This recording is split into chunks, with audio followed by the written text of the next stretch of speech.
She started Charles 0 for 3 from the floor. Clark launches and hits! Pure joy in the arena and forces a quick timeout. 9 points in 38 seconds for Caitlin. She hit all 3 threes. And not only 9 and 30, but look at the depth on these field goal attempts. She's certainly feeling it. Left side, right side. Now come back to your favorite spot again. It doesn't matter if there's a hand in her face contesting. Look at that reaction. Lexi Hull doing it all on that defensive possession. Clark. Oh! From another stratosphere!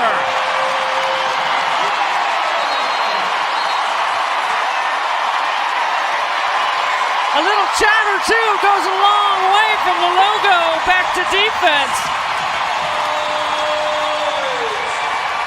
From the logo. This is how you bring the roof down. All tied up here with 5:14 to go. Will it be Mitchell? Will it be Clark? Cunningham looking. Versus Hines Allen. Handoff Clark for the tie. Yes! Caitlin Clark has tied the game with under 2 seconds left to play. 22 has done it again. Talks about what a smart cutter she is, how great she is off the ball. Clark behind the back. Oh my! A nifty dime. Caitlin, as she's dribbling into the paint, has players cutting off of her. Hines Allen just knows that she's going to be there when she draws the big. Clark, low cross, behind the back, no look. Timpson with the finish. Up and down game right here. Nice behind the back. Clark, oh, beautiful find, inside for Cunningham, and one, set up by Clark. Clark goes down, no call. They force another turnover. Clark, the quick pass, whips it right to Cunningham. 500 career assists for Caitlin Clark, the fastest to do it in WNBA history. It is getting spicy in Indiana. Watch when Caitlin Clark is trying to create some space. It looked like she just got hit in the eye there. Ooh, and Marina Mabry. I missed that one, Idona. Oh, I missed that one too.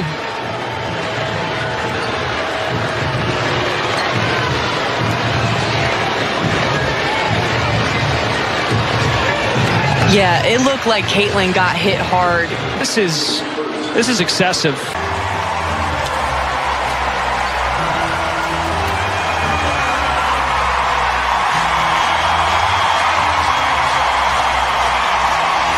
Point lead. Caitlin Clark with a few words with J.C. Sheldon and keeping the crowd engaged.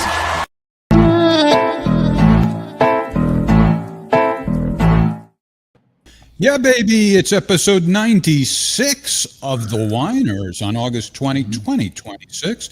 Jeff Norman along with Ryan Milton and Morgan Blythe, as we always are on Thursday nights.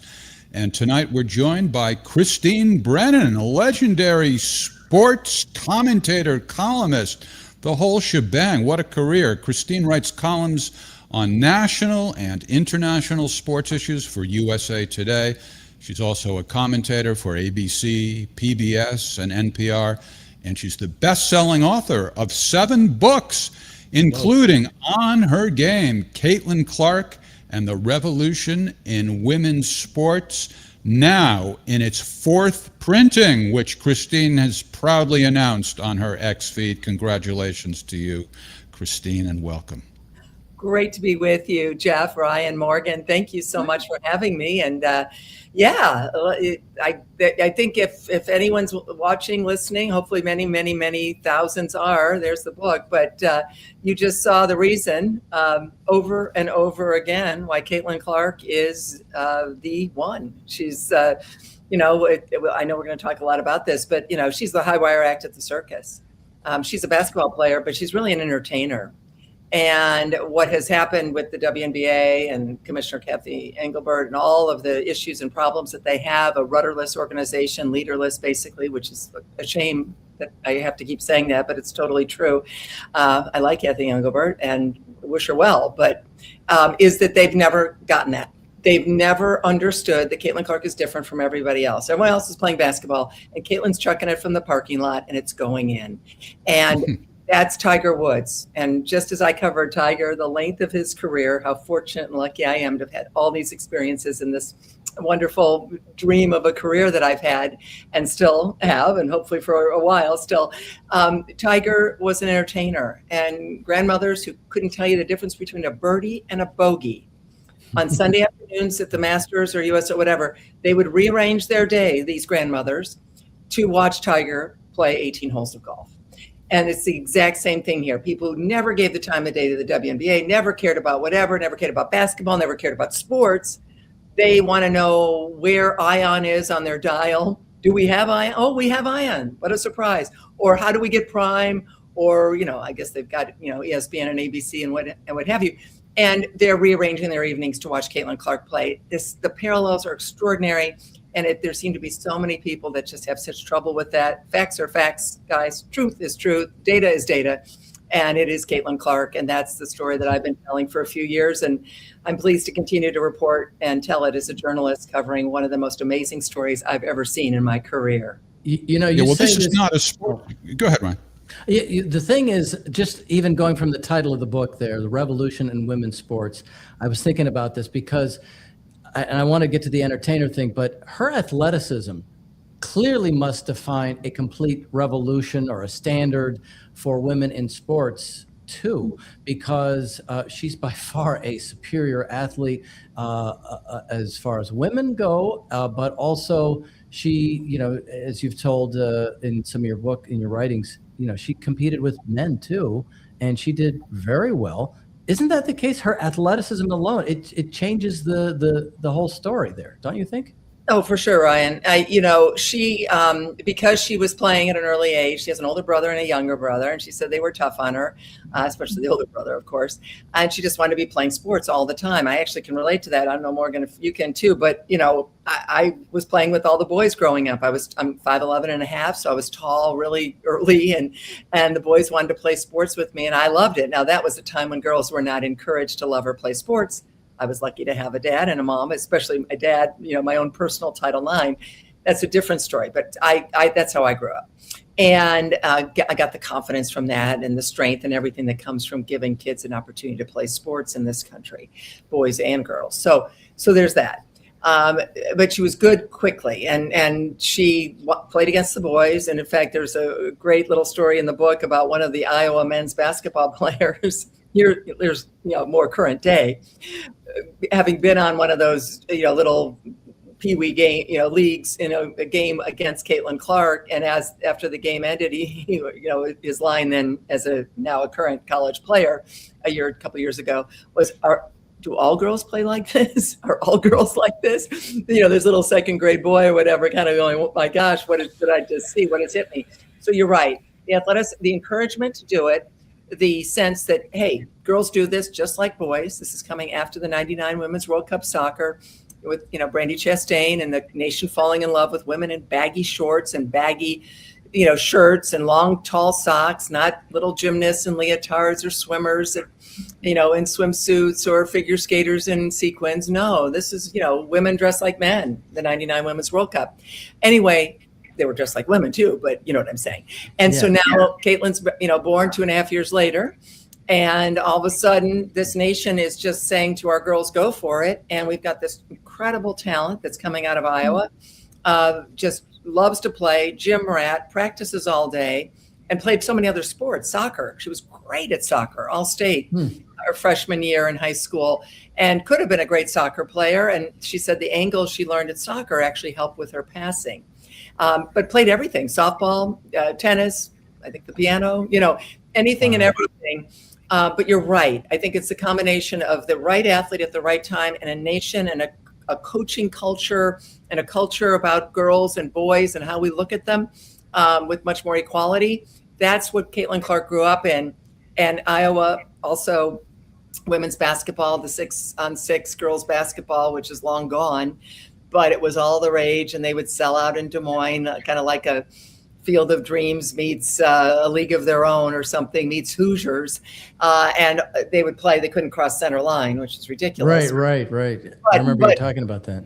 Yeah, but Iowa, absolutely. But the takeaway is Iowa fell in love with girls and women playing basketball, even if the brand of it and the game was ridiculous and totally, basically misogynistic.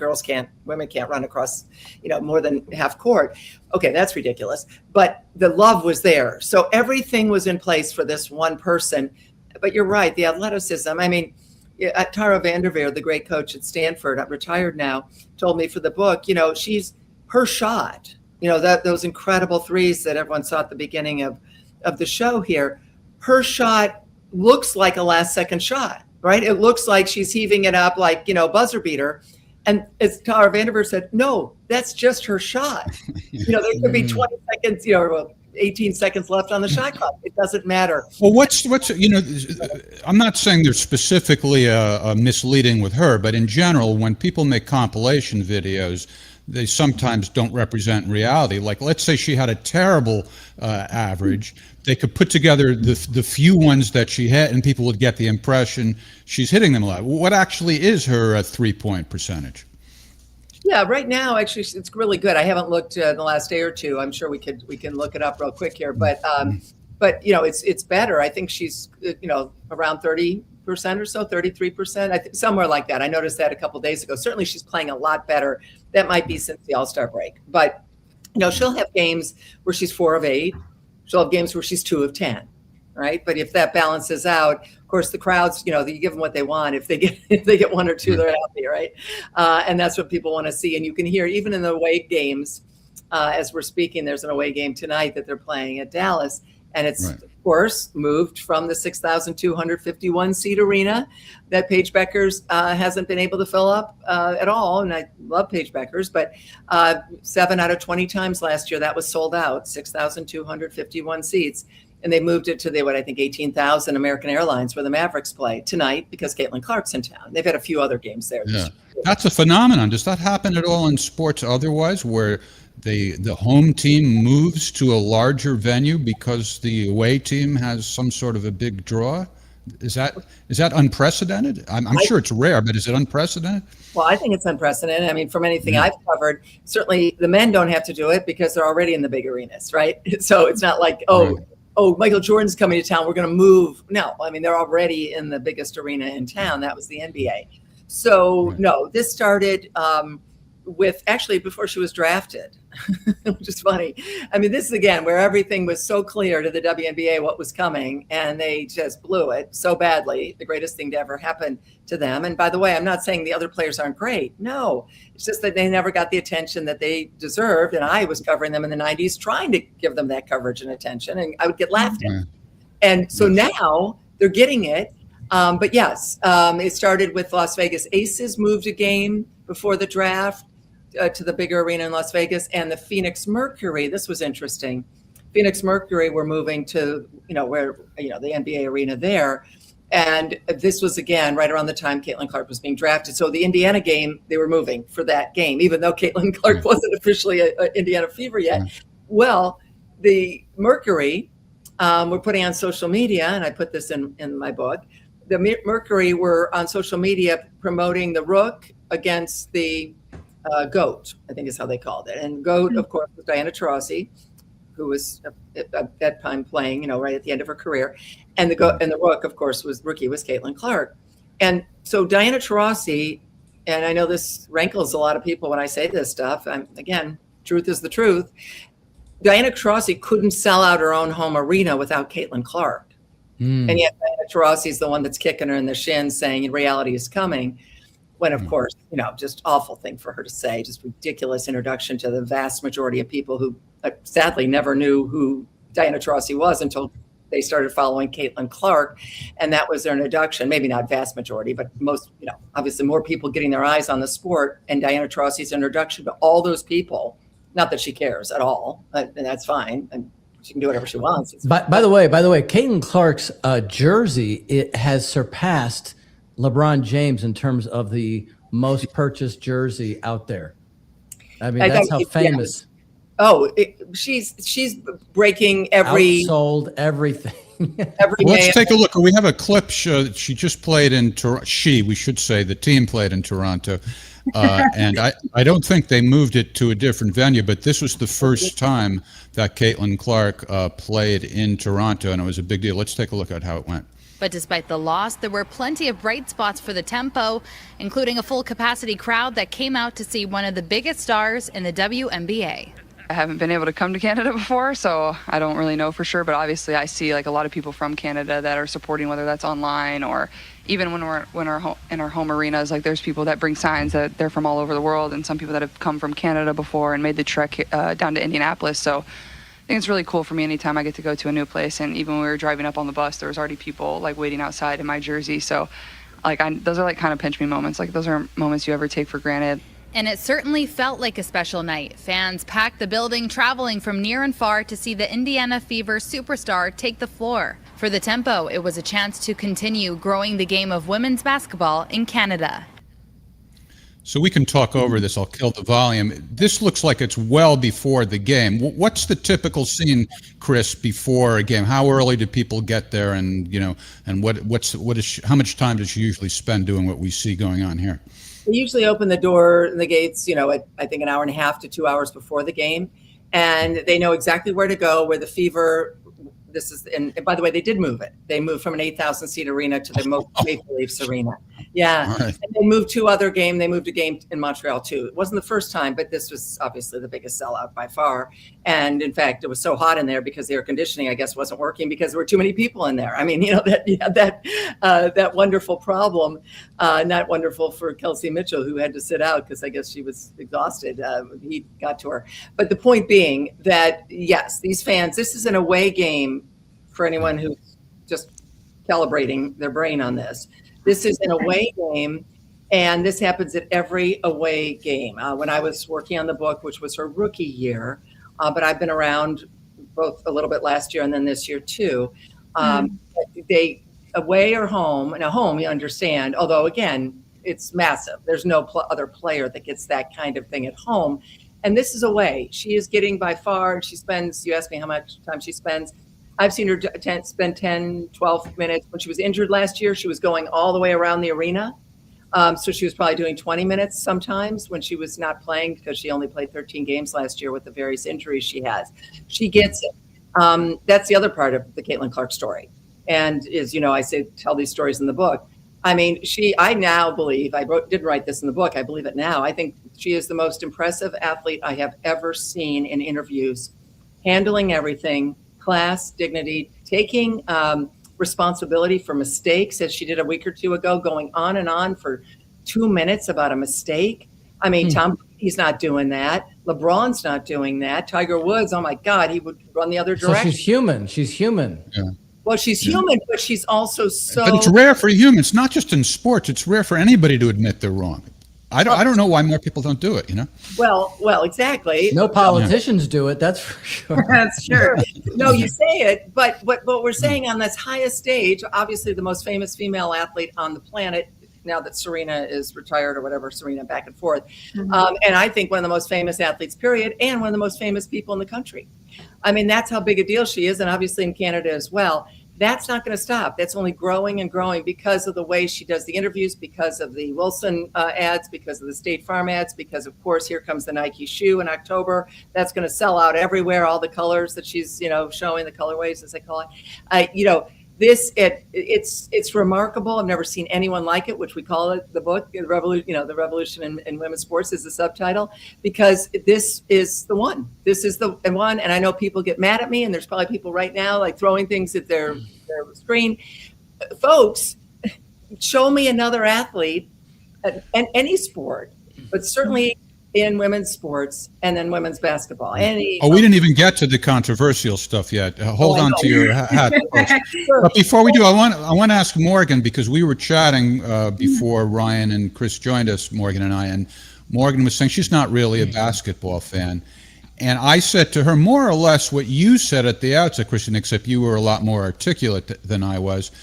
And I was saying, the whole Caitlin Clark thing is about that she is exciting to people who aren't typically basketball fans. And I tried to pick some clips in the opening that would convey the sense of excitement and that people might appreciate even if they don't understand basketball. So let me ask you, Morgan, now that we're a few minutes into the show, you've seen the opening, you've heard Christine talk, are you starting to get a sense of what it's about? And are you yourself maybe going to be somebody who wasn't a basketball fan? And can you see yourself following Caitlin Clark?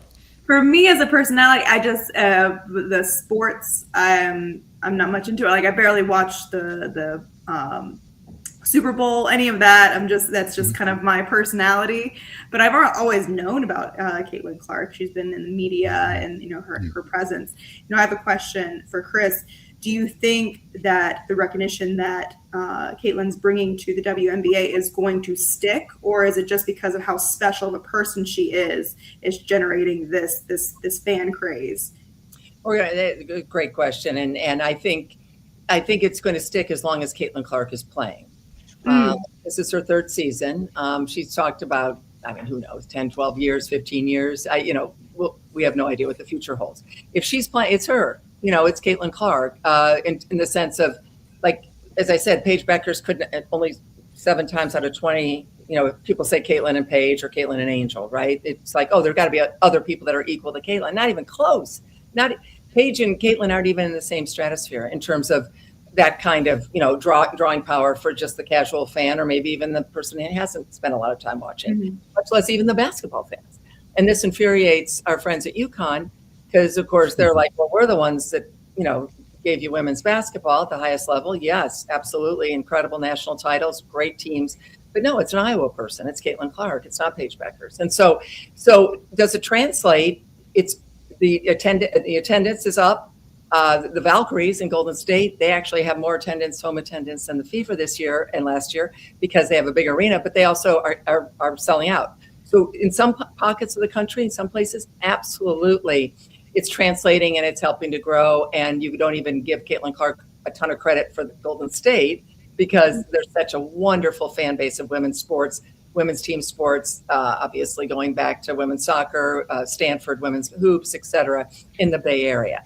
But when the Valkyries go on the road, they don't have anywhere near the attendance that Caitlin Clark does and the Fever do on the road.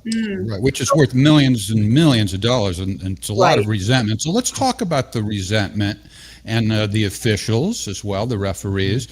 Here's just like 3 or 4 quick clips of Caitlin getting beaten up a bit by the opposition.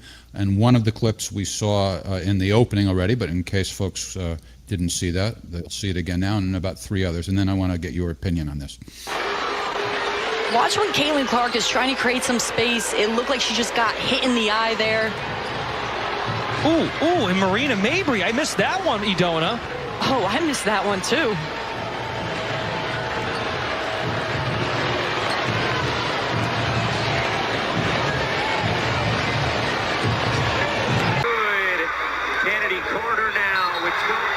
The bench, and the officials are going to take a look at what just transpired between Carter and Clark. That's clearly a foul which was called. The question is, will they call it unnecessary? Kennedy Carter. Clark, hammer. 3 Sky players coming over. Foul, I believe, to Angel Reese. Yep, across the head, and they will go to the monitor to review this one. Yeah, that's right. Is being reviewed for possible upgrade to a flagrant. I remember a number of these, yeah. I think it'll be upgraded here. I mean, Caitlin to the ground, and there it is. Ooh, that's a hand to the neck, and then Alyssa Thomas steps over. See, that's the kind of stuff that can incite some future trouble. So people are saying these are, angry black lesbians, and that's part of what the resentment is about. Is there some truth to that? Or is this how they treat rookies in general, or what? Marina Mabry is white and J.C. Sheldon is white. So that's, that's part of the conversation for sure. As you know, in the book, I go in depth into the hip check, as I call that chapter, about Kennedy Carter's incredible cheap shot. And you see Angel Reese rising off the bench quickly to just applaud that, because at the time, Angel Reese was with the Chicago Sky. And universal condemnation of not only Kennedy Carter, but Angel Reese's behavior by none other than Tamika Catchings, a woman, of course, one of the greatest player in Indiana Fever history in the past, and a Black woman.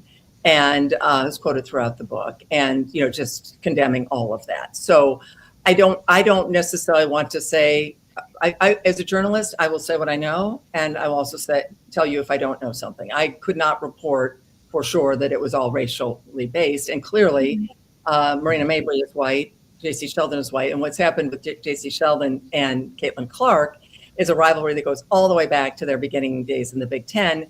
J.C. Sheldon at Ohio State, Caitlin Clark at Iowa. They never got along. And that's, of course, we've seen that in men's basketball and men's sports for years. That's great. There's rivals and they don't like each other. Mabry did say that she was wrong to do what she did. At that point, my goodness, what a stupid thing to do. Both of them, but in all of this. But especially for someone like Mabry, who I've interviewed or talked to, who gets it, like Caitlin Clark is your cash cow. Whether you hate it or like it, the reason that they got charter flights, as I broke that story at USA Today and in the book, is because of Caitlin Clark. That's the only reason that they're not flying commercial still and doing layovers and missing flights. That's what was happening before Caitlin Clark arrived. How does that even work? I mean, how can they even rely on there being flights scheduled at a time that coincides when their games are done? Well, it did for years, although there were epic stories of teams having to sleep in the concourse, when they missed the flight. Oh, yeah, this was happening. This was real minor league stuff until Caitlin Clark arrived, and now it's all charter flights.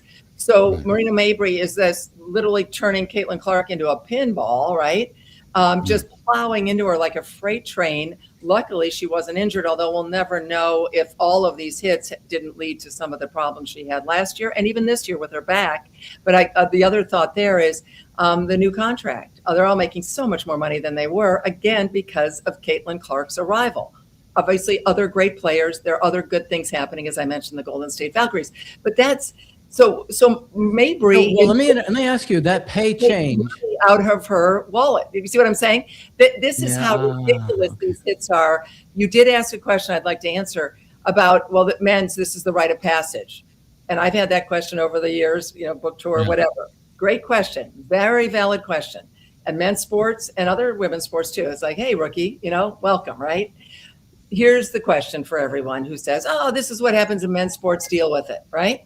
By the way, Caitlin Clark doesn't need me or any of us to defend her. She can give it out as good as she can take it. But are women making the same amount of money in the WNBA that the men are in the NBA? Of course not. We are talking decimal points have to move. Major League. Are women in softball making the same kind of money that Major League Baseball players? No. You get where I'm going with this. No woman, yes, Serena Williams would make more than men in tennis, as a Billie Jean King fighting for equal pay over 50 years ago. My point is, this is the moment with this one person. She is the one. She's bigger to women's basketball than Tiger Woods was to men's golf. Men's golf had already had Arnie and Jack. They'd already had, years and years of history, the Masters, those incredible sponsors, John Hancock, Cadillac, etc. WNBA had none of that. So Caitlin Clark is the most important single athlete ever to a league or a tour we have ever seen vis-a-vis that specific league. And you're now running into her and could injure her. That actually impacts your future earnings. That's how ridiculous it's stupid.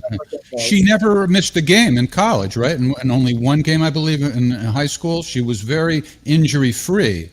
And now she's being, what was it, last year? She was riddled by injuries, right? Right, only 13 games she played out of 40, was it 42 last year?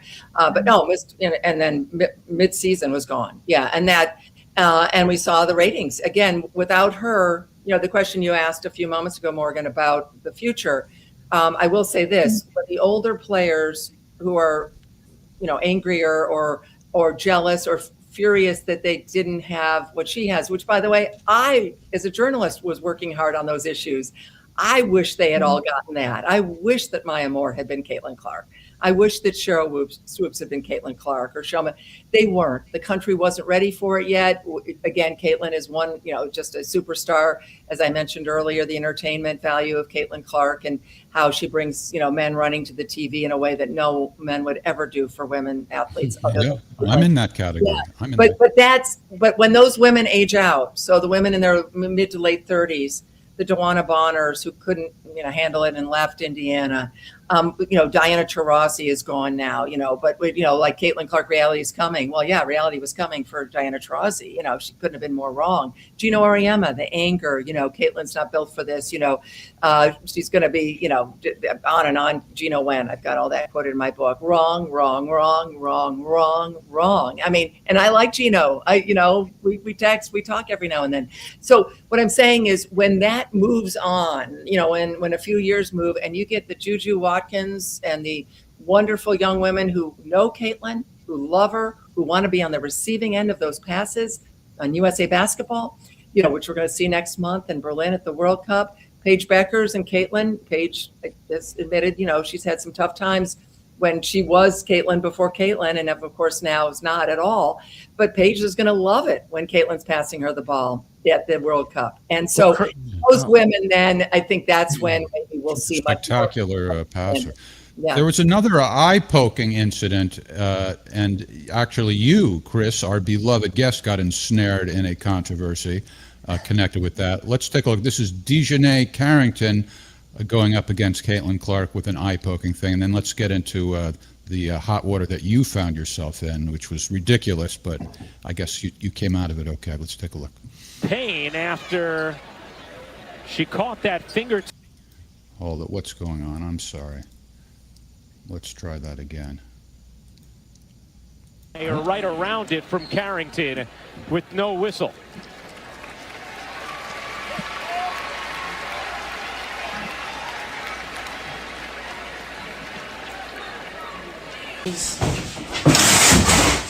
Okay, that was Dejanay Carrington. Now this is Dejanay Carrington with her wife or girlfriend at home, and this is what seems to be a reference to the eye-poking incident. Ow! Oh, I'm sorry. You poked me in the eye.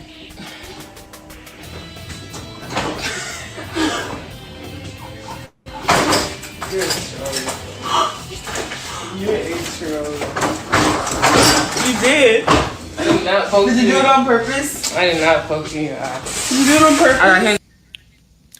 All right, so this is kind of silly, but it led to the controversy I'm talking about. Chris, you asked two obvious, normal questions to Ms. Carrington, and while we leave that up there, why don't you tell the story of what happened? Yeah, so that happened in the first playoff game Caitlin Clark was ever in the WNBA. That was, again, her rookie year, 2024. Indiana at Connecticut happened early in that game, and her shooting touch was off. And we asked her after the game, Caitlin Clark, did that affect you? She said, no, it did not. Typical Caitlin Clark. No excuses ever. She ended up with a shiner, black eye, under her eye. And so that was a huge story. And that was a Sunday in September of 24. And then Monday, by now it's exploded, and Dejanay Carrington is just being criticized by millions of people on social media. We know social media can be social media, and that happens. And facts and truth don't necessarily matter. Also, being a woman, obviously I get it probably more than men in social media, and certainly a black woman gets it more than a white woman. So terrible cesspool of Twitter, X, and other places, and Dejanay Carrington is just getting pummeled. So in addition to journalistically, I wanted to know the answer. So now we finally get a chance. There's a scrum of after the practice, whatever, of Connecticut, and a group of us are there, probably 20 reporters or so, and no one's asking the question. So I then decide, well, someone's got to ask. I mean, this is like, again, I've been around a long time. I've covered 10, 12 Super Bowls. I've covered 22 Olympics in a row. You ask the question. I mean, this is what we're here for. I'm not their friend. I'm not their PR person, but in this case, you would think the athlete would want the question so that they could clear the air, hit it out of the park, and you can see the question, and it was, I didn't have it written down. In fact, I was surprised I was asking it. I thought some of the colleagues who cover the WNBA day after day, I'm working on a book at this point, might have asked it. So I asked, when you kind of swatted at Caitlin, did you intend to hit her in the eye? And if so, or if not, either way, could you talk about what happened on that play? Journalism 101. She answered it. Said, no, I did not. The video's out there. Anyone can find it. It's easy to find. I posted it immediately. I think it's got 6 million views or something now. Anyway, and then I followed up because there was video of Dejanay and Marina Mabry, same Marina Mabry who's involved in that incredible hit on Caitlin Clark a year later, as teammates at this point. And they're goofing around and they're doing this. And it could be the, 3 to the dome, which it probably is, the Carmelo Anthony mannerisms and thing that, he would do in the NBA, but there's no way for me to know. And they're laughing and it looks like they're pointing at the head or in the eye. Again, what do you do as a journalist? Very basic. The most basic thing I learned at Northwestern, my alma mater, of course, literally you ask the question. So did you and Marina kind of laugh about it? Afterwards, it looked like later on in the game, they caught you, meaning video, guys laughing about it. So, and she's, no, how could I, because I didn't even know, she said she didn't even know she hit her in the eye, but denied that it was obviously, planned or that she meant to do it.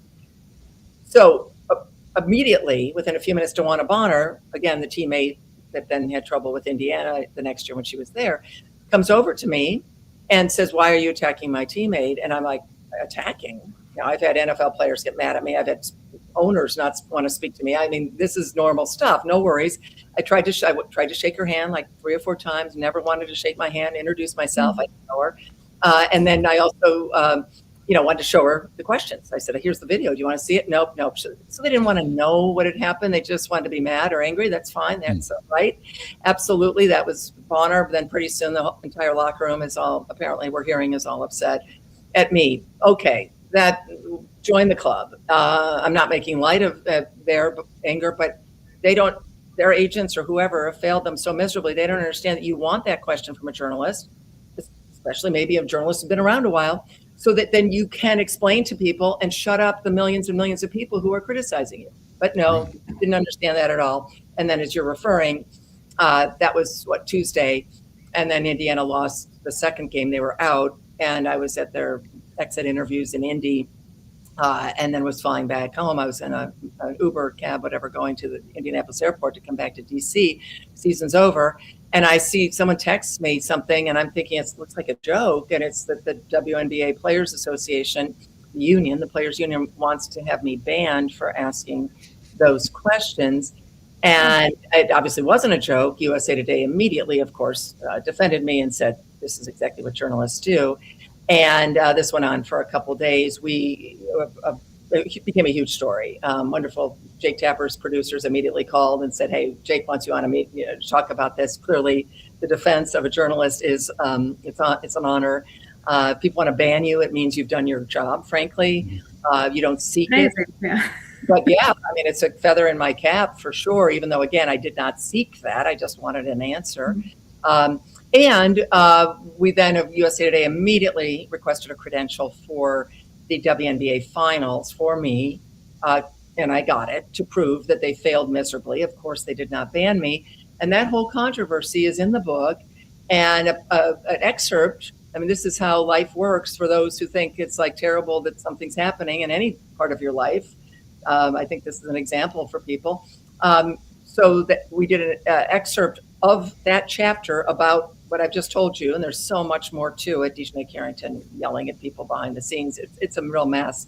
It's a real soap opera. CNN, with whom I work, took an excerpt, and that had over 1 million views within a day or two. That led the book to literally helped lead the book to debuting at number 2 on the New York Times bestseller Great. list. You deserve So that. If that doesn't happen, I'm not sure that the book debuts that high on the New York Times bestseller list. So that's, but again, What about your other book? What about your other book, Best Seat in the House? I would say that there is a bit of a parallel to this analogy of the changing dynamics for women in sports, with you being the first president of the Association for Women in Media. Wouldn't you say that there's something to that? Because you say you've been fighting all of these fights all along yourself.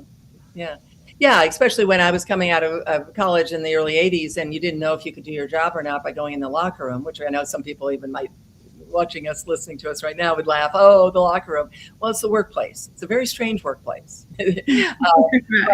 But if you want quotes, if you want, immediate information from from journalists about why there was a fumble in the third quarter, why they, why 3 interceptions in the fourth quarter, what's the state of mind of the players? Yeah. Right. You're relying on us, and we need to be in the locker room because that's where the players and the teams want to have us interview them. Now, I've been in hundreds of men's locker rooms. By the way, men are in women's locker rooms, especially the women's Final Four. You don't hear about it as much. Everything's equal. The last time there was a problem, the NFL did not allow women in the locker room was 1984. So this is ancient history. I don't want to give anyone any ideas. Usually this happens on radio shows. Then someone wants to go, oh, let's talk about this. No, it's resolved, and it's been resolved for over a generation, folks. I'm sure this question has been asked before, and I'm not trying to be provocative or childish or anything. I'm just genuinely curious. What's the story on nudity when there's reporters of the opposite sex in a locker room where players are showering and so forth? How is that handled? Well, that's up to the players. I've had naked men want to stand there and especially in the early 80s when I was starting out, want to shame me.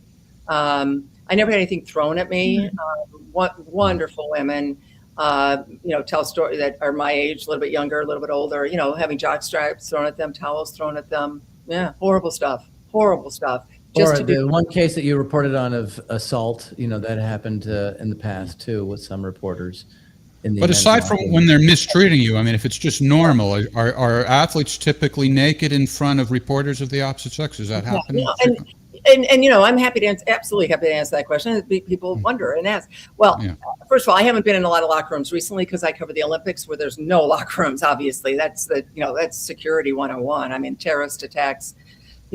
Horrible things have happened at the Olympics. And so, we just have a Katie Ledecky standing there dripping wet in her bathing suit, and we're, 50, 100 of us, men and women, are interviewing her, not in a locker room. I mean, again, that's security. The WNBA does not have open locker rooms, but it's equal, as long as it's equal. Back then, the Dallas Cowboys wanted to have an interview room and have everyone come to that interview room, male and female. Again, if it's equal for men and women, then that's fine. One of the last locker rooms I was in was the Washington Nationals to interview Bryce Harper. So several years ago, again, I'm a columnist. And obviously doing a lot of TV, so I'm not a beat writer anymore, right? But I've been in hundreds as a beat writer, NFL in particular.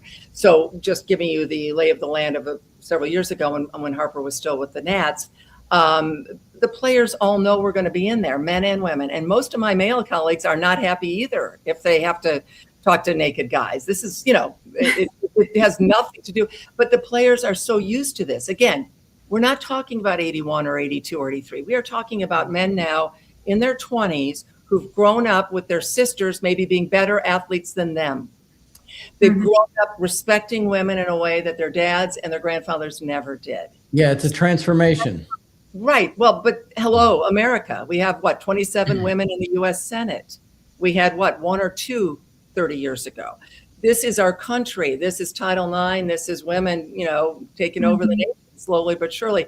But newspapers, these organizations, these sports teams, when the New York Times put a woman on the beat, and now all of a sudden they're saying, well, your woman can't come in the locker room. This is why it changed. Or the Boston Globe's putting Leslie Visser on the beat, on the Patriots back in the mid to late 70s. Well, the Patriots wanted the Globe to cover them, right? You had to let her in. See how this works? And so now there are thousands of women covering sports in this country, and equal access is important. And anyone listening to me, if there's a college coach out there who says, oh, men can come in, but women, that's against the law. That's against workplace. That's a workplace violation, right? Could you imagine if someone said, you can work in this cubicle, you have to go sit outside? No, we would never do that.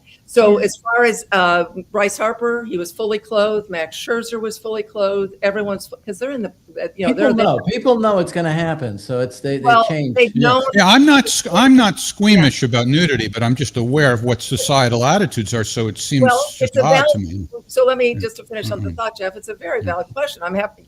I'm an open book. I'll answer anything, as you can tell, and I'll give you the honest to goodness truth. So when I was covering the Washington football team when they won games and won Super Bowls, 85, 86, and 87, there would be occasionally players, and I'm the beat writer for the Washington Post. And we're talking about the name that shall not be named anymore, and just Joe Gibbs' team, right? And it's Joe Theismann, it's John Riggins, this is Doug Williams, this is, serious stuff. I have to be there every day. I'm in that locker room every day. Were there players occasionally that were coming out of a shower and I realized they're kind of and I need to talk to that player? Sure. Am I looking at that player? Of course not, because I'm dealing with those men every day. Again, we're talking about 1985, 1986, and 87, ending with their Super Bowl victory over Denver in January of 88. Long, long time ago. What I would do then as a young reporter on this important beat for the newspaper of my dreams, the Washington Post, is I would say to myself, that guy's just gone over to his locker. I'm not looking at him because I'm interviewing Theismann, looking him in the eye. Theismann hasn't even taken off his jersey yet, right? You have different guys in various stages. Some are some are just cutting tape off their ankles. Some are already dressed and ready to go. So I need this offensive lineman who's just come out. I know all the men go right over. They're my competitors. I'm at the biggest newspaper covering the beat, right? All those guys run right over. I can't do that. And I know I can't do that because that would embarrass him. And I am covering this. I'm in this for the long haul, 3 years on the beat. So I give him like 20, 30 seconds. I'm in my brain. I'm finishing up with the other guy because you're just moving here, there, everywhere and getting the heck out of there to write your story, right? This is before social media. Now you're moving faster because you want to just get out of there and tweet and get everything out. So then I would go over to the guy. By this point, he's got his pants on. Maybe he's still shirtless. I can't, I'm just giving you an example. This is, again, a long, long, long time ago. It's my respect for them, their respect for me. And of course, it pays dividends when that same player will then call me with a scoop a few nights later because I'm the beat reporter who respects him. I'm on their turf. I got it. But did I lose a quote or two from the guys that were beating me on a quote because I decided not to do that? That's why you want equality for women. That's why, while it's smiling, it's no laughing matter. And thankfully, it was resolved completely and totally in 1985. The NFL was the last of the four big leagues to demand all of its players all of its teams have equal access for female reporters as well as male reporters. All right, I want to ask you about Dejanay Carrington. She seems like a real piece of work, particularly since you didn't really poo-poo it, but you made, I think, a valid point of saying it's not necessarily about race, especially when, a couple of the players are white. That's, can't ignore that. But to some degree, I think it is. Dejanay was recently ejected from a game for a flagrant foul, and then she went straight into the locker room and tweeted white privilege. Let's take a look at that. Now trying to prevent the layup, but that is just a hard hit. That's definitely going to be upgraded, I think, to a flagrant 2, Ryan. I think that is going to be a flagrant 2. There is wind up, there is follow through, there's potential for injury. Without Sophie question. Cunningham in a vulnerable position in the air. Oh, wow. Yeah, I mean, there's no question why Sophie Cunningham got up and took exception to that hit. All right, so she was ejected, goes straight to the locker room and tweets white privilege. And on top of that, this is why I find her to be a very annoying person, she wouldn't even explain what she meant. People were assuming the obvious, and she said, well, I never said that. I never said that. Well, what did you mean? And so far as I know, she's never even explained it. Am I right to find her to be an annoying person who has a race attitude? Well, again, as I said, as a journalist, I've done this for 45 years, and I'm doing it more today than ever before for one reason. I don't speculate. Clearly, the words white privilege and then at Indiana Fever, I think are pretty illustrative of her mood at the time, right? In the locker room, which is, I understand the rules where you're not supposed to be tweeting during a game, but or on social media. I've not reported this. I've not talked to her, about this. However, then she deleted that. It is absolutely fair game. I mean, to me, it's about questions, right? Asking why. Why did you do that? I'm not a beat writer. I'm not there. I'm not around the WNBA every day. I was for the book. You get the logo threes jumping off the page. And by the way, I looked it up. Caitlin Clark's 3-point percentage this year, 35.8%. So I was a little low for her. That's pretty good. Okay, all right. There you go. I told you I'm about facts here. But going back to Dejanay Carrington, I would love to have a conversation with her if she's watching. Doubtful, or anyone around her. These stories are absolutely fascinating. In some ways, they're heartbreaking at this moment for the WNBA. If in fact race is a part of this, and I in the book, as you know, I talk about the league is 74% Black and about a third or so gay, as best we can tell. Those numbers are more sketchy, maybe more than that. And this is a league, again, that was totally ignored by the mainstream white male-dominated sports media that I've been a part of for all these years. And I'd cover it. I was there in Atlanta in 96 covering the women's team with Tara Vanderveer's head coach that led to the 97 start of the WNBA. 1999, worked for Lifetime TV, sideline reporter and analyst on the WNBA. I've been there from the get-go. And there's no doubt that this is, set against the racial backdrop, right, of 2 years ago, Donald Trump against Kamala Harris. I mean, this has everything, right? But I am not going to blame something on race when I do not know it's racial. Having said that, when an athlete writes white privilege and then at Indiana Fever and then deletes it, and then, as you said she wasn't saying that, I would love to have a 10-minute interview with Dejanay Carrington and ask. Well, I mean, no, I appreciate that you don't want to speculate, but come on, white privilege is by definition a reference to race. Oh, well, that's what I said. Yeah. I mean, that's what I said a few moments ago. I think her actions and her tweet is, you don't need my analysis of that as a guess, because we can all, with our brains and our eyes, see. Yeah, I guess my question was, am I right to find her to be an annoying person? One of the reasons she does it in the book, as you know, she comes after me the next day and is yelling and screaming and has to be dragged away by Marina Mabry. Boy, Marina Mabry keeps popping up in conversation, doesn't she? And so, but again, that's okay. I'm a journalist. I've got friends. You can take it. I mean, I got family and friends. I'm not looking for friends. I'm a journalist. And so I would love to have all these athletes speak to me. Right. Well, this is what's so interesting. I mean, one of the reasons you're a great journalist is, for example, you have interviewed Dr. Harry Edwards, a sociologist, repeatedly over the years. And that's the kind of thing that not every sports journalist, addresses, as you did. And he said that the WNBA failed to prepare for the resentment of Black athletes. He said it was predictable. Do you agree? And how could they have prepared? Well, that's why I use the quotes, right? I talked to him, and he is such a smart man. And for those who maybe don't know him, obviously he's a Black man, great civil rights activist, as you were referring to. And he's the man behind the Black Power salute at the 1968 Mexico City Olympics.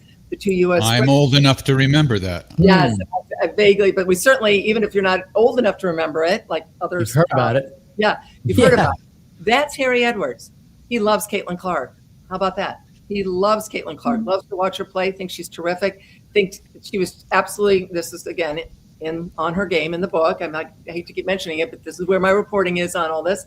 And what the reader gets in this, or the person listening to the audiobook, which I actually read, is that you are hearing a man who has seen it all, lived it all, been at the forefront of so many important battles and civil rights, African-American rights, Black athletes, whatever.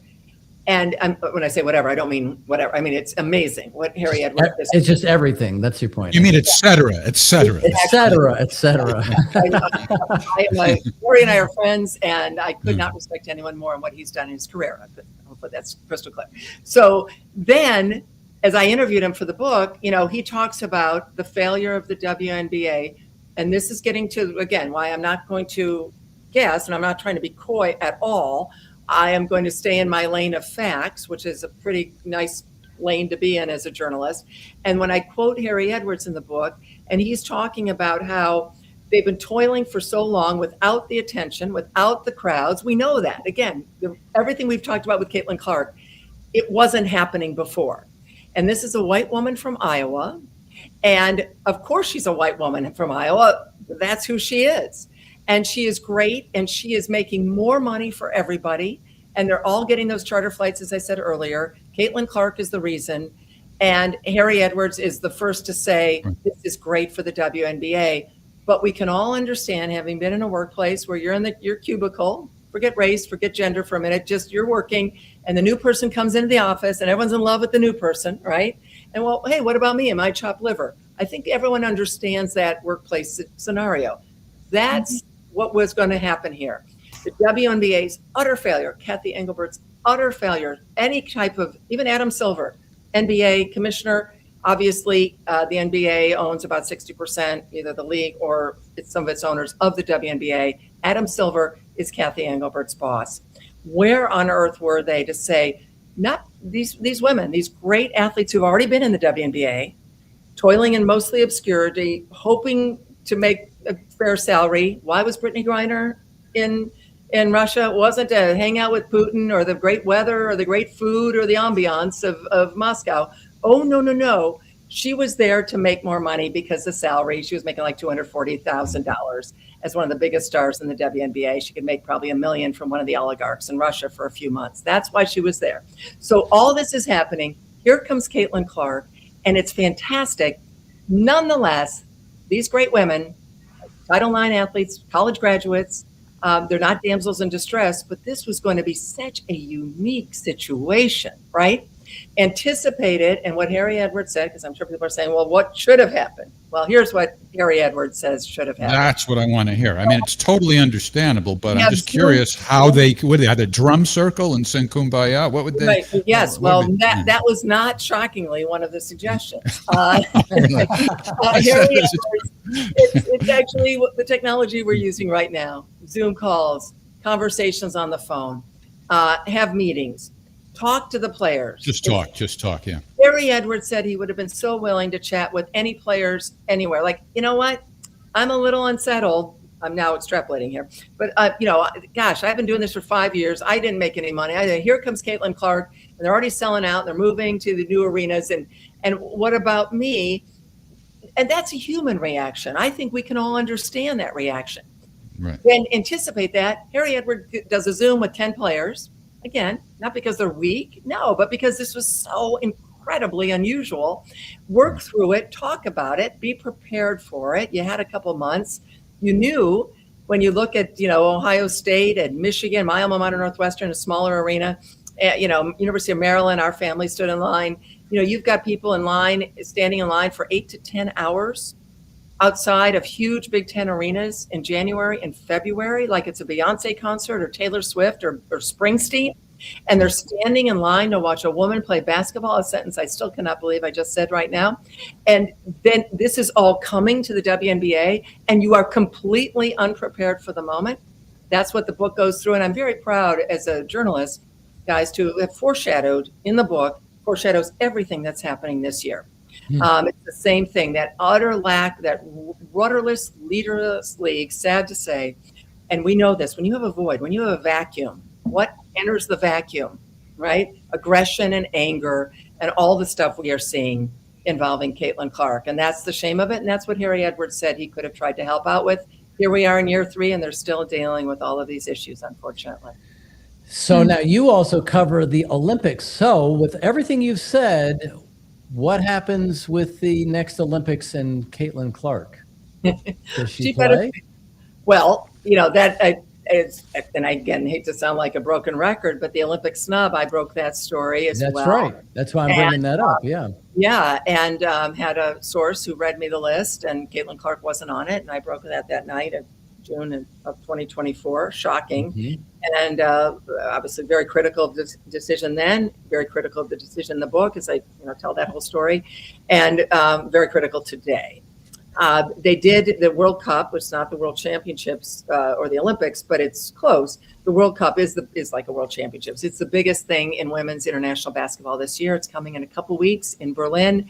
Caitlin Clark is on the team, one of the 12 that will be representing the U.S. We'll see if she starts, how they're going to deal with that. Lots of controversy, I am sure. I think she should start. She's one of the 2 or 3 best players in the league this year.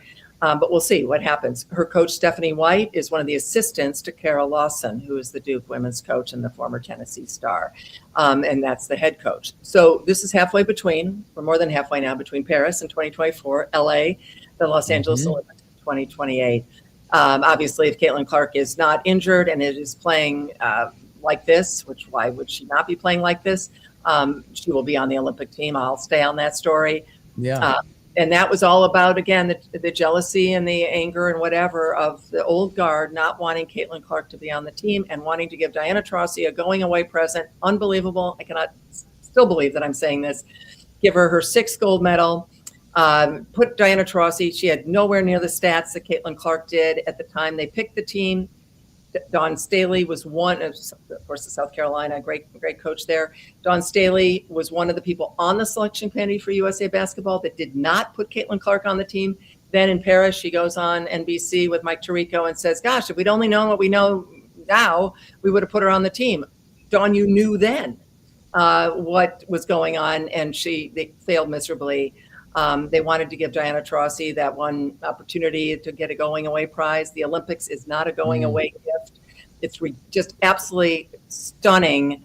I've covered the Olympics, as you guys know, since '84, and I've never seen a worse Olympic selection decision ever made anywhere on earth than that, to not put Caitlin Clark on the team because that's a strong statement. That is a strong statement. Well, yeah, it's also true because, at least from me, my opinion, because I had journalists coming up to me from Brazil, from England, saying, where's Caitlin Clark? We would have covered the women's basketball team. Now we're not going to. Not because they're against the U.S. women, but because you've got 30 events going on each day, and you've got an editor sending one person to one of the 30. You go to see Caitlin Clark, and then girls around the country and around the world would have seen her in a way. So she's been getting dissed left and right. What's the reason? Like, that's the common thread through all of this. This is not like the rookie, treating the rookie harsh. This is not like the black lesbian thing. What was the reason with the Olympics? Well, I'd like to say it's everything we've been talking about the last hour. That the people making the decisions, as I've reported in the book, whether it be anger towards Caitlin Clark, wanting to, cheap shot her. The leaders, Kathy Engelbert, I'll give you an example, being asked about Caitlin Clark, she would say, well, Caitlin and Angel. And John Wertheim, the great journalist, a friend from 60 Minutes, said, no, I didn't ask you about Angel. Why are you, like, this would be, what about Tom Brady? And, Tom Brady and Cam Newton. No, I asked you about Tom Brady. That wasn't happening. Roger Goodell wouldn't have done that. So they're like, they're either they want to minimize Caitlin Clark. They're sad that I wish I knew the exact answer, but I think I've given everyone the entire framework. It's almost a conspiracy. Well, I'm not doing that. But what I'm telling you, not saying a conspiracy theory. It's like a conspiracy. My reporting shows over and over again how they didn't want her around. And I will say now, my personal opinion, I have wondered many times if they wish she didn't exist. Wow. I do not have. Like it. I'm not. Now you hung out with her for a few months, I guess, when you wrote this book.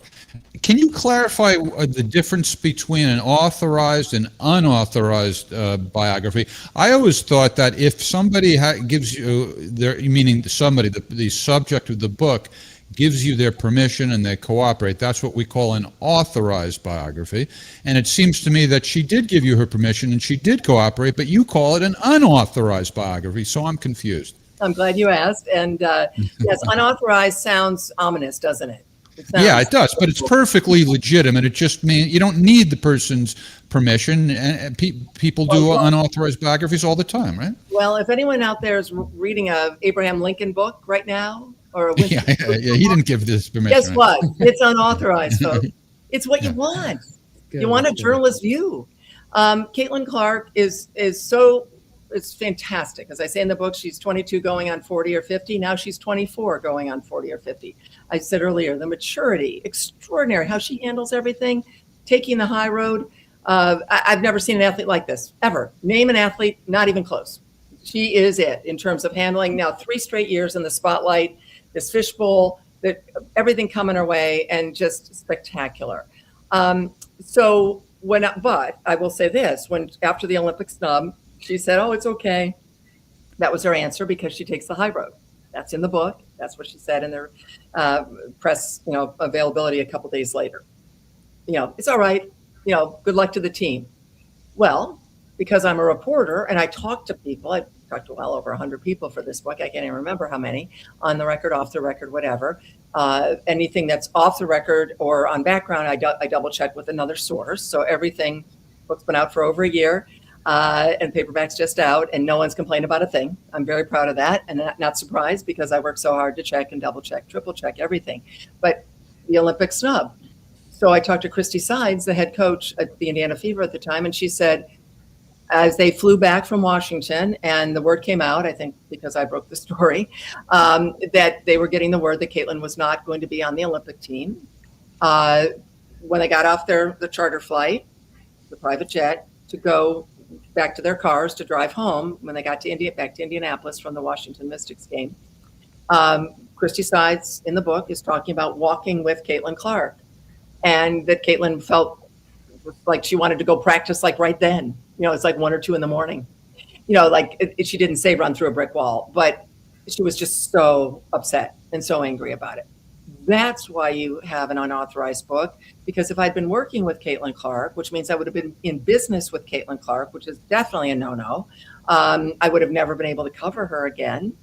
I would have never been able to do CNN hits about her again because I'd been in business with her. I will never be in business. I want to keep that separation as wide as the Gulf. Oh, so that's the specific thing, being in business as opposed to cooperation, because she did cooperate, but she didn't have a financial interest in it. She didn't have a final approval on what was in it. Is that what you're talking about? She had no approval of anything and no approval. Yeah. No, she had nothing to do with that. Which again, but yes, she answered about 50 questions that I asked her. Often group settings, small, with 3 or 4 or 5 people. I was in the room on my own once, I think, for a few minutes with her. And I think Kelsey Mitchell was there too at the Minnesota game before a couple other reporters came in. I had access to practices that no one else did. And of course had access to the entire Fever leadership and the coaching staff, et cetera, for major interviews, for sure. What's Sophie Cunningham like? Well, now that was, of course, the time I spent around her, Caitlin Clark, was the rookie year, and Sophie Cunningham wasn't there. She came last year, covered a couple games. So I've actually talked to her mom, and we had a great conversation. She's a pistol and honest and wonderful person. Sophie's mom or Caitlin's mom? Sophie's mother. Yeah, you asked me about Sophie. So yeah, I was kind of going to transitioning to Sophie there. So yeah, Sophie's mother I met and talked to with a couple of mutual friends in Washington when I was at that game, the one that Caitlin won the very last second with a 3, basically buzzer beater, with a couple ticks of the clock left. And so I've never met Sophie and never interviewed Sophie Cunningham because I'm not the beat writer. I'm not around. But you know what? She's. I will say this: if anyone doubts the importance of being in the proximity to Caitlin Clark and being in her vicinity, you will never doubt again after the next 20 or 30 seconds. So that clip that you showed, the J.C. Sheldon finger poke, and then the Marina Mabry, freight train right into Caitlin Clark. Later on in that game, J.C. Sheldon, the woman who would, of course, kind of poke Caitlin in the eye, is got a breakaway down the court. Sophie Cunningham, as I'm sure many people remember the video, comes chasing after her and basically tackles her and brings her to the ground. Technical fouls, obviously pushing, shoving, whatever, and they both get kicked out of the game. Sophie Cunningham, within a couple weeks, was a multimillionaire for being Caitlin Clark's enforcer. Wow. The only reason. She had the Ring, the Ring camera, the Ring doorbell thing that you have in the house. She had a commercial deal, an endorsement deal, and did a commercial for Ring.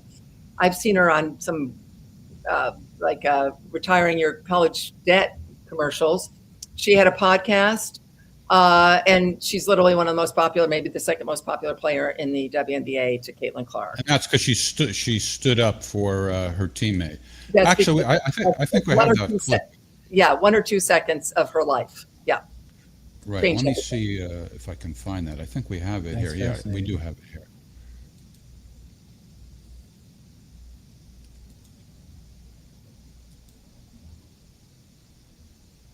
Oh, that's not it. Okay. It's related to that. Sorry, I was doing this on the fly here. It's not actually the video. No problem. Anyway, yeah, we actually played that on a previous episode. Oh, it's gotten tons of attention, and it changed. At that point, the crowd, it was a home game for Indiana. I was not there, but obviously well aware of it. And it was last year, and the crowd went crazy and fell in love with her, and everything about Sophie Cunningham from that moment on stems from. She seems like a real fun woman. I've seen a couple of videos of her singing at bars with karaoke or with a band and so forth. It's just fun. Well, and she's I might as well go there. She's outspoken on the issue of transgender women playing in women's sports, and Caitlin Clark was asked about that. This is a topic I've covered and reported on for a long, long time within the Olympic world, et cetera. And Caitlin Clark was asked about it, and she said a couple weeks ago, she said it's up to the national governing bodies and the sports federations. And I know she took criticism from some for that. That's exactly right. That's where this is. It doesn't matter, the four of us and anyone watching right now, what we personally think about this issue, because it is being resolved worldwide and has been even when Joe Biden was president. And I know that will shock a lot of people. As one of my big things is covering international sports world and the Olympics.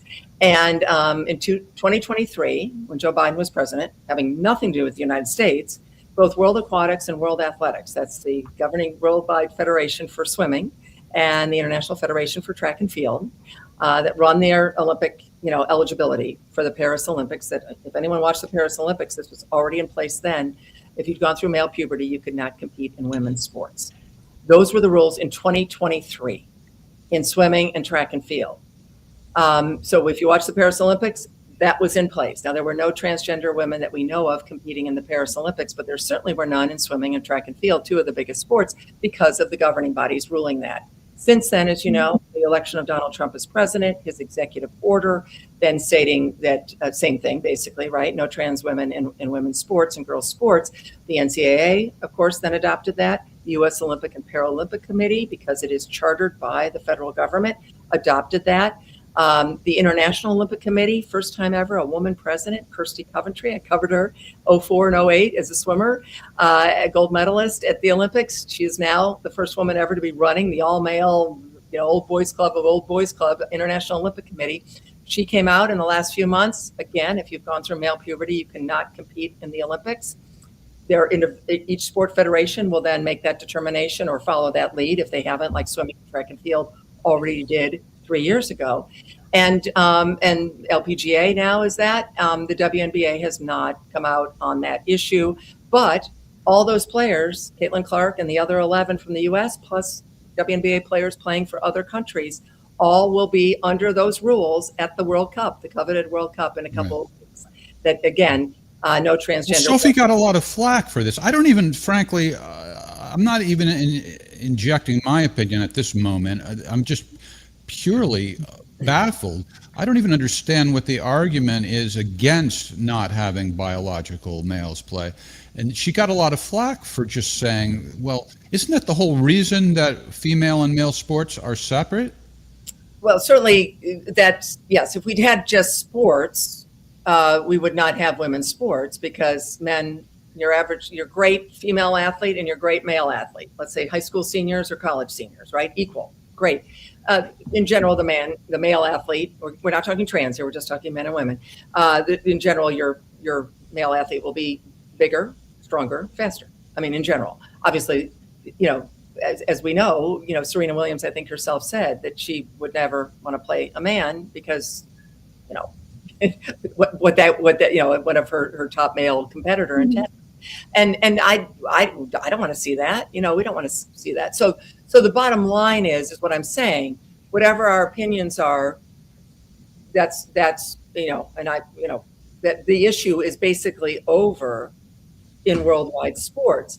The issue for the WNBA, as I think you guys know, and I detail all of this in the book, the transgender issue was not a big issue 2 years ago in the WNBA, but I talk about Black Lives Matter. You know, the WNBA being an activist liberal league, right?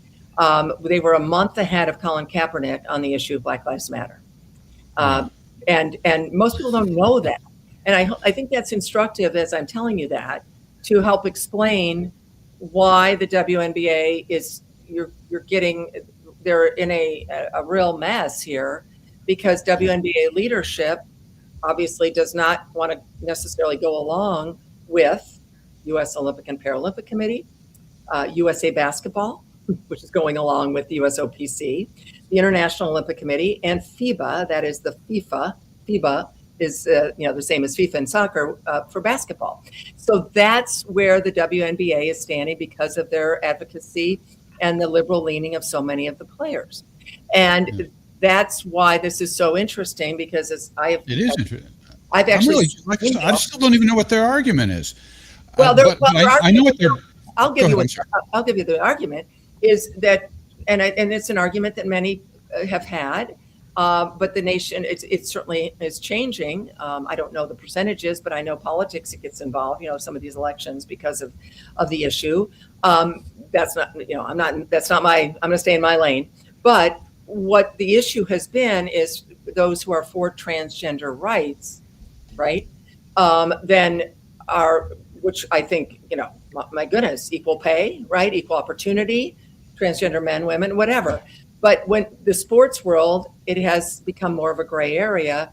And they obviously, again, I'm just trying to do my best to give the sense of what that argument is that then how dare we deprive them of their right to play sports? And again, we're talking transgender women that would be born male that then transition to women.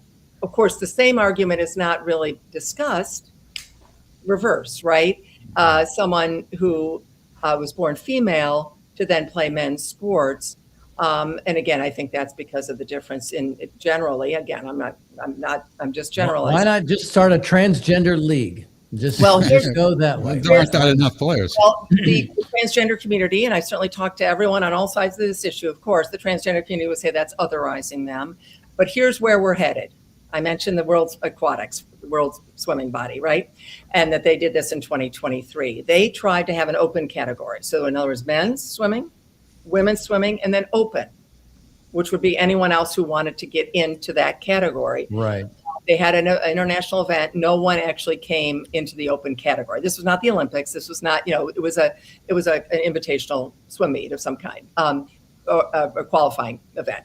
But I think where we'll end up on this, as we've seen it again, it is undeniable. When I'm talking about the International Olympic Committee, the USOPC, USA Basketball, which is pick the team for this upcoming World Cup, FIBA, the NCAA.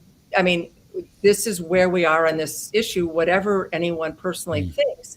My sense is going to be we'll end up with women's category. And then, again, this is my educated opinion from covering the Olympics and the international sports world all these years. And then we will have the men's category, which will then also be an open category. I think that's where this is going to end up. But that's the WNBA being very liberal, very on many issues.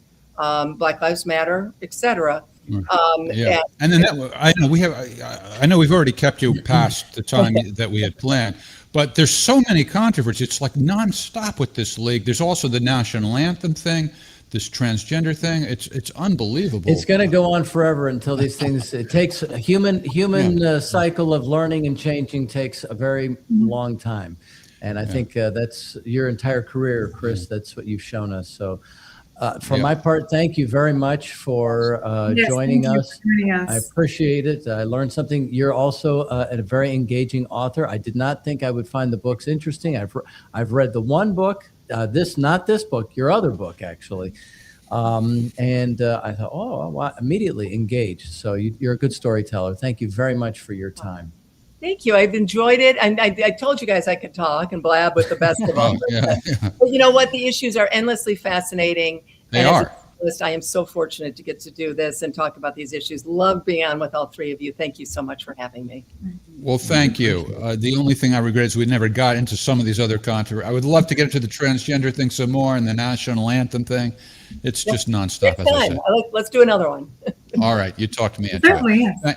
Thank you very much. Oh, goodness. Thank you so much. Have a great evening. Thank you. All right, that'll do it for the Whiners. Thanks for tuning in, everybody. We'll see you next week at the usual time. And Tuesday night is Probable Cause, so don't forget that. And Wednesday night, Ask the Inspector. Take care, everybody. Mitchell using the screen. Clark evades. 3 seconds. Clark, the spin and the lay. Looking healthy on that finish. Big time finish from Clark. This presentation of the WNBA will continue after these messages.